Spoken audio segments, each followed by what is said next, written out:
Mga kwento ni Felmo.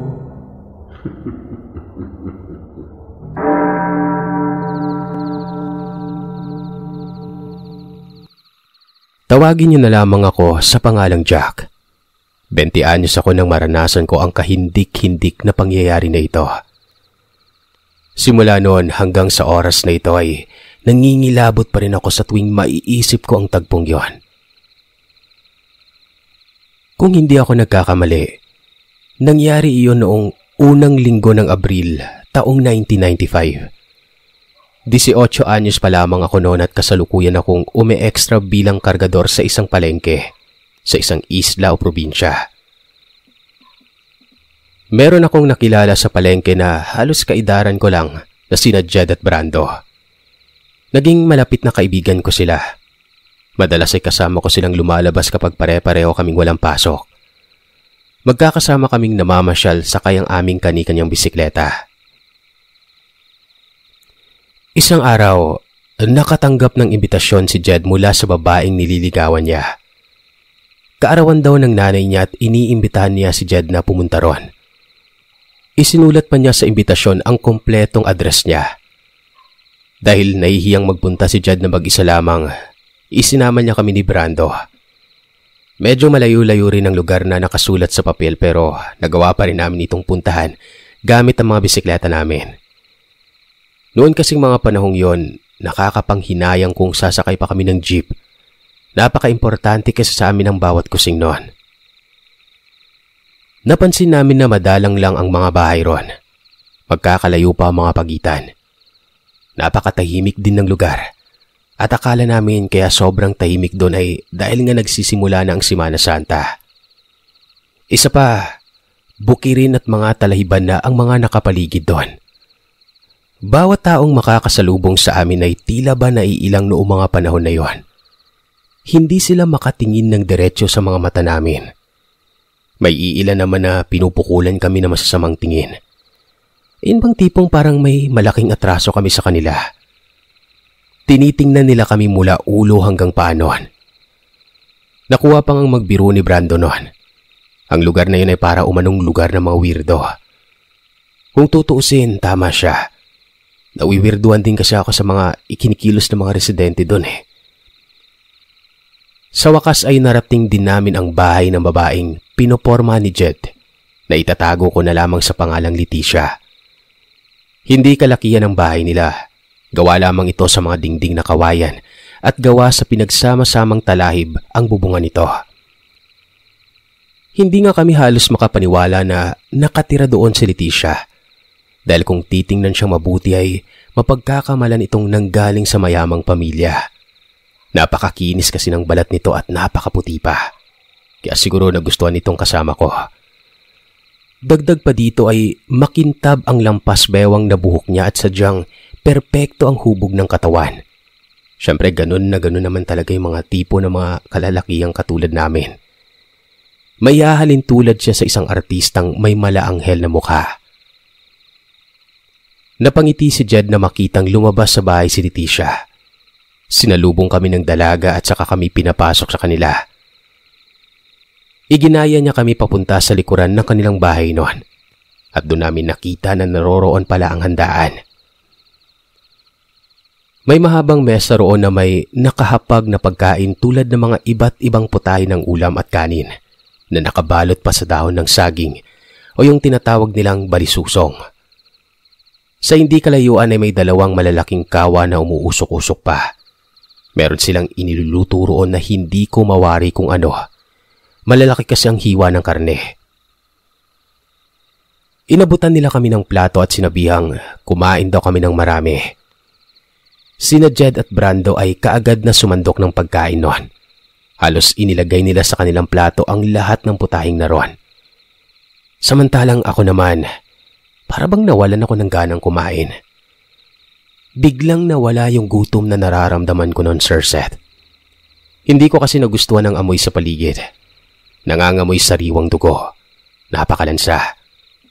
Hindi ko alam kung bakit parang ako lang ang nakakaamoy noon. Yung dalawa kong kaibigan ay parang wala man lang kakaibang naaamoy. Tumingin ako sa paligid. Iilan lamang ang mga bisitang naroon. Lahat sila sarap na sarap sa pagkain. Wala rin silang hinto sa pagsubo noon. Daig pa nila mauubusan. Napakatagal ko na sa harapan ng mesa pero nanatili lamang akong nakatayo roon habang nakatitig sa mga nakahaing pagkain. Hanggang sa narinig kong tumikhim ang tatay ni Leticia. Napatingin ako sa kanya at doon ay nakita kong magkasalubong ang kanyang kilay habang matamang nakatingin sa akin. Dahil doon ay napilitan na akong sumandok ng pagkain. Konti lamang ang kinuha kong kanin saka lang ako pumili ng 2 putahing ulam. Minudo at kaldereta. Pareho ko kasing paborito ang mga yon. Umupo ako sa tabi ng mga kasamahan ko at nagsimula na rin akong kumain. Ang sarap ng pagkakaluto ng ulam, no? Bulong sa amin ni Jed na agad ding sinigundahan ni Brando. Aminado ako na talaga namang masarap ang pagkain pero napansin kong may kakaiba. Nagtataka ako dahil alam ko sa sarili ko na hindi karne ng baboy ang kinakain namin. Hindi rin naman karne ng baka o kalabaw. Kakaiba ang lambot nito at may natatanging linamnam. Iyon yung kapag kinagat mo, hindi talaga sumasabit sa ipin. Siniko ko si Brando noon. Pabulong kong tinanong kung hindi ba niya naaamoy ang mabahong amoy na naaamoy ko kani-kanina pa. Napaisip ako nang sabihin niyang wala raw siyang naaamoy kundi ang mabangong amoy ng mga ulam. Ipinagkibit balikat ko na lamang yun at ipinagpatuloy ko ang pagkain ko. Hindi ko alam kung bakit nakailang subo pa lamang ako bigla na lamang sumakit ang tiyan ko. Nagpaalam ako sa kanila para pumunta sa banyo noon. Hinanap ko kaagad si Leticia para magtanong kung saan banda ang palikuran nila. Wala siya doon sa buong bahay, kaya naman sinilip ko siya sa may parte ng manggahan kung saan malapit yung 2 malalaking kawa. Wala akong nakita kaya naman medyo lumapit pa ako noon. Sobrang sakit na ng tiyan ko noon, Sir Seth. Isa pa, ihing-ihi na rin ako. Nagpunta ako sa may manggahan para doon sana umihi pero hindi ko akalain na may matutuklasan pala ako sa pagpunta ko roon. Nang mapadaan ako sa may kawa, ay may napansin ako na parang braso ng tao. Nung una akala ko nagmamalikmata lamang ako pero hindi pala. Nang titigan ko yon, kumabog pa ang dibdib ko, Sir Seth. Hindi ako nagkakamali nun. Braso nga yon. Sa takot ko na baka may makakita sa akin ay tumakbo ako papunta sa likuran ng malaking puno ng mangga.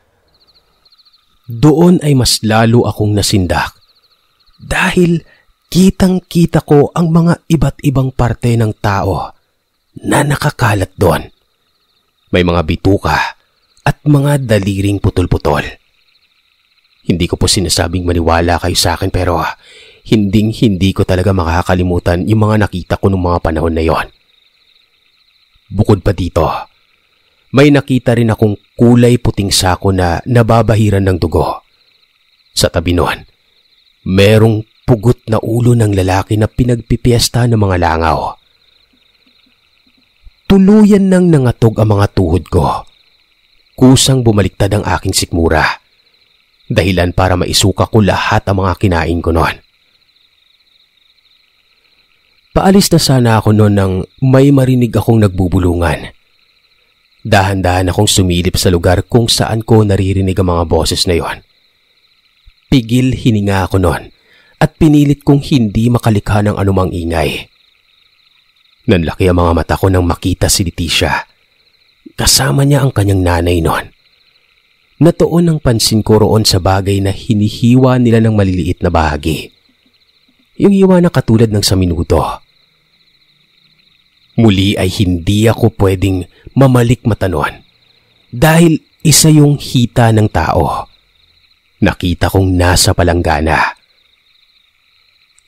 Napakrus na lamang ako ng mga sandaling yon. Dahan-dahan akong naglakad paalis doon. Dahil siguro sa matinding takot ay nakalimutan ko na masakit na ang tiyan ko Basta patay mali siya lamang akong bumalik sa tabi ng mga kaibigan ko at saka ako pa simpleng bumulong sa kanila. Umuwi na tayo. Mga aswang ang mga narito. Untag ko sa kanila. Nakita ko na parehong namilog ang mga mata nila dahil sa gulat nun. Tinanong nila ako kung paano ko nalaman at sinabi ko na saka ko na ipapaliwanag kapag nakauwi na kami. Naniniwala din ang kaibigan ko, itong dalawa, sa mga ganitong klaseng mga nilalang Sir Seth. Kaya hindi na kami nagpaalam pa. Pinaharurot namin ang aming mga bisikleta. Daig pa namin ang mga nakikipagkarera noon. Habang nasa daan kami ay muli kong naamoy yung masangsang na amoy.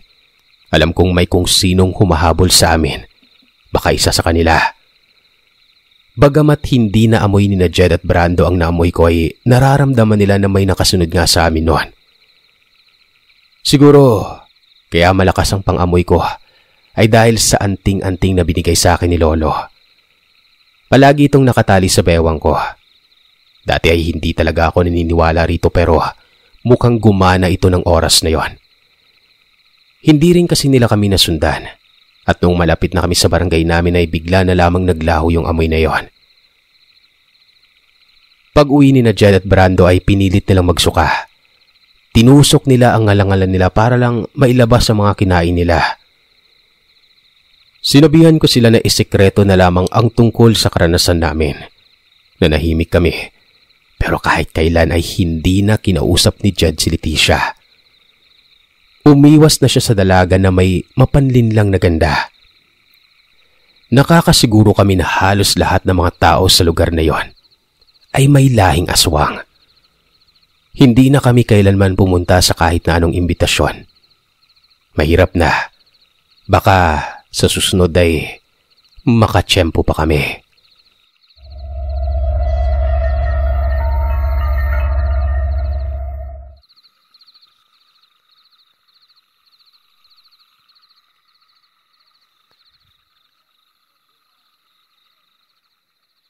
Ako si Junbert. Nais kong pakinggan niyong mabuti ang ibabahagi kong kwento. Ito ay tunay kong karanasan at wala pa akong pinagsasabihan nito kahit na sino. Ngayon pa lang ako nagkaroon ng lakas ng loob para isiwalat ito. Maniwala ang mga gustong maniwala at para naman sa mga ayaw maniwala, respeto lamang po ang hinihingi ko. Ngayon, oras na para simulan ko ang kwentong ito, Sir Seth. Taga Sambales ako, pero napilitan akong lumayo sa lugar namin matapos pumutok ang bulkang Pinatubo taong 1991. 18 anyos lamang ako noon. Mag-isa akong nagbiyahe papunta sa isang probinsya. Doon kasi nakatira mga kamag-anak namin sa side ng nanay ko. Nakitira ako sa mga tiwihin ko habang naghahanap ako ng trabaho noon. Liblib ang lugar nila roon at iilan lamang ang mga bahay. Malayo ang baryo nila sa kabayanan. Doon sa lugar na yon ay kalat na kalat umano ang mga iba't ibang uri ng mga aswang tulad ng mga bangkilan, balbal, manananggal, mandurugo at mga sigbin. Hindi naman ako natatakot noon dahil hindi ako naniniwala sa mga yon. Ngunit nagbago ang pananaw ko tungkol doon nang mamasukan ako bilang imbalsamador sa bukod tanging puneraryang matatagpuan sa dulo ng nayon. Noong panahon na yon, malaki na ang 150 ang sahod kaya naman kahit punerarya pa yan nagawa kong pasukin. Nung una ay tagapunas lamang ako ng mga kabaong at tagapasok ng mga bangkay sa morgue. Hanggang sa isang araw, tinuruan na po nila akong mag-imbalsamo. Laking pagtataka ko ng kakaiba ang pamamaraan nila roon. Hindi kasi tulad ng karaniwang pag-iimbalsamo na ipapasipsip lamang sa tubo ang mga dugo. Pagkatapos ay pinupunasan na ng formalin. Doon kasi literal na binubuksan ang tiyan ng mga bangkay. Tapos ay isa-isang tatanggalin ang lamang loob noon. Isinisilid nila sa kulay itim na plastik ang mga nakuhang laman loob. At saka iyon ay binibigay sa boss namin na siyang may-ari ng punerarya. Nung baguhan ako ron, Halos hindi ko matingnan ang ginagawa ng mga kapwa ko imbalsamador. Naduduwal ako. Minsan ay tuluyan na lamang ding nagsususuka. Sa totoo lang, parang baboy lang na kinakatay ang mga dinadala sa morgue noon.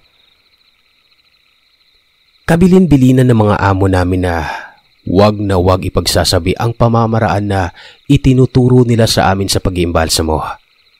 Hindi umano pwedeng malaman kahit pa ng mga kamag-anak ng mga namatay. Noong tanungin ko ang mga kasamahan ko kung bakit kailangan pang tanggalan ng mga laman loob ang mga bangkay, sinabi nila na ayon daw sa boss namin. Paraan umano yon para hindi kaagad bumaho ang bangkay. Napaisip ako dahil sa sinabi nila. Kung tutuusin, kahit hindi naman nila tanggalin ang laman loob ng patay ay hindi naman yun babaho, di ba? Meron naman kaming sapat na formalin na magpapanatiling sariwa ang bangkay. Hindi kalaunan, napilitan na akong gawin ang weirdong paraan nila. Natuto na akong mag-imbalsamo pero hindi ko pa rin maiwasang hindi manginig, lalo na kapag hinuhugot ko mula sa tiyan ang malalaking bituka, ang mga bato, at ang nangingitim nilang atay. Isa pa, hindi lang yon ang pinapakuha nila sa amin. Pati kasi ang mga puso ng mga yon, pinapadukot nila. Isang araw, may isang lalaking nagreklamo sa puneraryang yon. Galit na galit ito dahil nalaman nilang may butas sa dibdib ang bangkay at nang tingnan nila ay wala na yung puso noon. Bale, aksidente lang daw nilang nalaman nang buksan nila ang kabaong nito at mapansin na medyo may pahukay nga sa bahaging dibdib niya. Walang imik ang boss namin ng mga oras na yon. Ni hindi niya pinansin ang lalaking nagwawala. Hinayaan niya yung makalis habang nagmumura ito at kung ano-ano ang sinasabi tungkol sa puneraryang pinagtatrabahuan ko. Kinabukasan, gayon na lamang ang pagkagulat ko nang makita ko sa morgue ang lalaking nagwawala. Marami itong mga malalalim na sugat sa katawan. Punit-punit din ang balat nito na para bang nilapa ng mabangis na hayop. Sumilip ako sa labas ng punerarya at doon ay nakita ko ang ilan sa mga kaanak niyang umiiyak din. Nang tanungin ko kung anong nangyari sa lalaki ay nagulat ako sa mga naging sagot nila. Basta nakita na lamang daw nila itong nakahandusay sa damuhan. Ang hinala umano nila ay aswang ang umatake rito. Dahil nang makita nila ang lalaki, wala na umanong mga laman loob yun. Nang bumalik ako sa morgue ay nadatnan ko roon ang aming boss. Nakatitig siya na masama sa bangkay. Narinig ko pa siyang bumulong at sinabi ang mga katagang, "Yan ang nararapat sa iyo." Napailing na lamang ako habang walang kibong inimbalsamo ang lalaking ito. 5 ng Enero, 1992. Ito ang petsang hinding-hindi ko makakalimutan. Problemado ako noon dahil kailangan ko ng pera. Nagkasakit kasi si nanay at nataon pa na nawalan ng trabaho si tatay noon. Bale, ako lang ang inaasahan nila kaya naman naglakas loob ako na punta ng boss ko sa mismong bahay nila. Ang balak ko ng araw na yon ay manghiram sa kanya ng 3,000. Tapos ay ipapakaltas ko na lamang sa sahod ko. Kumatok ako sa kanila. Walang sumagot. Nakita kong bukas ang pintuan nila sa gawing likuran kung saan naroon ang kusina. Sumilip ako roon para tingnan kung naroon siya. Daig ko pa ang napako sa kinatatayuan nang makita ko ang bagay na nasa itaas ng kanilang mesa noon. Yun ay walang iba kundi ang mga laman loob na inuuwi niya mula sa morgue. Nakahiwa sa maliit na bahagi ang mga bituka. Samantalang napukaw rin ang pansin ko yung puso at atay na nakalagay sa kulay puting plato na nababahiran ng dugo. May narinig akong lumabas mula sa banyo kaya naman mabilis akong nagtago sa gilid noon. Mabuti na lamang at hindi ako nakita ni boss nang isara niya ang pintuan sa kusina. Sa maliit na siwang ng bintana, nasilip ko pa ang susunod na ginawa ng amo ko. Halos pumaliktad ang sikmura ko noon, Sir Seth, nang makita kong walang alinlangang kinain niya ang mga laman loob noon. Napapapikit pa sa bawat pagkagat sa bituka na parabang sarap na sarap siya. Hindi ko alam kung paano ko pipigilan ang panginginig ng mga tuhod ko. Pinagpapawisan ako ng malamig habang ang dibdib ko ay halos manikip na dahil sa bilis na kabog ng aking puso. Napalunok ako nang makitang dumating ang dalawa niyang anak at ang kanyang asawa. Nagsalo-salo sila sa hapag kung saan yung mga sariwang lamang loob ang kanilang naging hapunan. Narinig ko pa na nagreklamo yung batang babae at sinabi nitong napakakunat na raw ng bituka. Hindi tulad ng kinain nila noong mga nakaraang araw. Napakalambot daw niyon at halatang sariwa pa. Sumagot naman ang boss ko at sinabi niyang laman loob daw kasi ng bata ang kinain nila nung nakaraan. Bigla akong naalala na may inimbalsa mo nga pala kami na isang batang lalaki na edad 7 taong gulang noon. Yun siguro yung tinutukoy nito. Hindi na ako nagpatumpik-tumpik pa. Pigil hininga akong naglakad papalayo habang sinisigurong hindi ako makakalika ng anumang ingay. Nang makalayo na ako ay saka na ako kumaripas ng takbo noon. Habang nasa daan, unti-unti kong napagtanto ang tunay na dahilan kung bakit kakaiba ang paraan namin ng pag-iimbalsa mo. Yun ay dahil pamilyang aswang pala ang mga may-ari ng punerarya. Doon ko na napatunayan na totoo nga ang mga ganitong nilalang noon.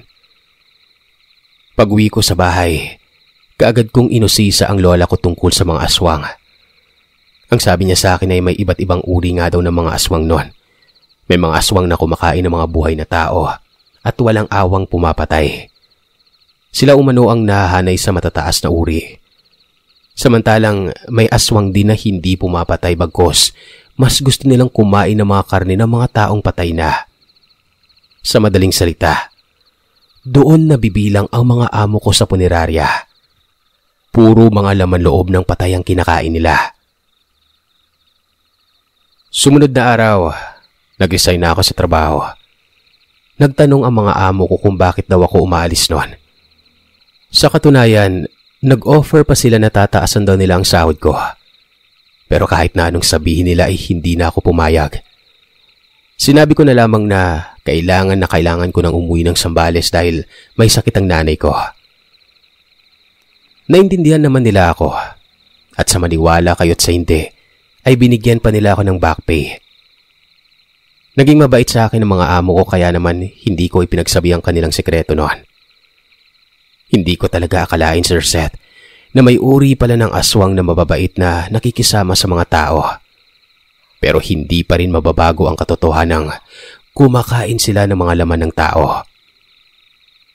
Hanggang dito na lamang ang aking kwento. Sana'y huwag niyo akong husgahan sa kung ano man ang naging desisyon ko.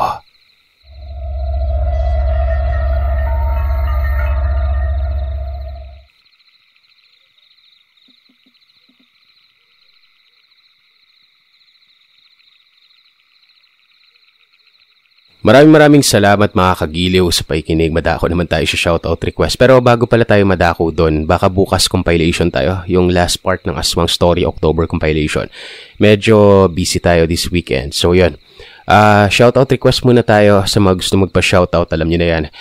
I-message nyo sa Facebook page, Instagram, email na nakalagay sa description ng bawat story natin.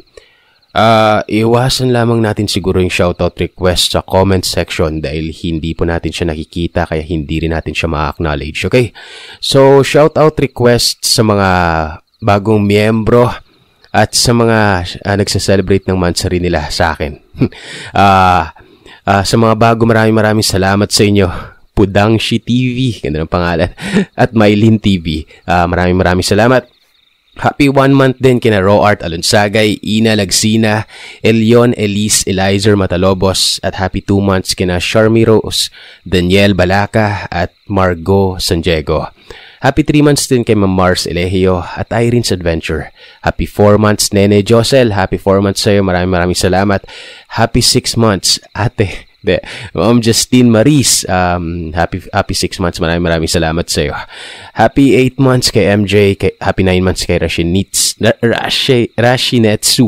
Kay Ma'am Lisa Cantalejo. Salamat po sa inyo. Happy 10th month kay Ma'am Lynette Gardoque. Happy 13 months kay Erin Cara at RM.